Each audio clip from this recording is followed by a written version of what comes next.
ঘটনা হয়ে গেল বরুইপুরের 11 বছর নাবালিকাকে 4 জন মিলে ধর্ষণ করে বস্তার মধ্যে কুড়িয়ে পুকুরের জলে ফেলে দিয়েছে।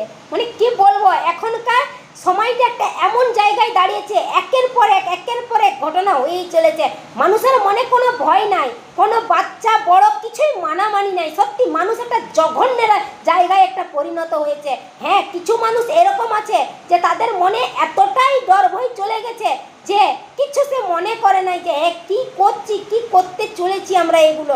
কিন্তু কি বলবো, হ্যাঁ 4 জন মিলে খুন করেছে। একজনকে তো গণশাসন পিটিয়ে সঙ্গে সঙ্গে তাকে খরচা করে দিচ্ছে, আর 3 জনকে জেলের হেফাজতে রেখেছে। আমার তো মনে হয় 3 জনকে নিয়ে সঙ্গে সঙ্গে খরচা করে দেওয়া দরকার।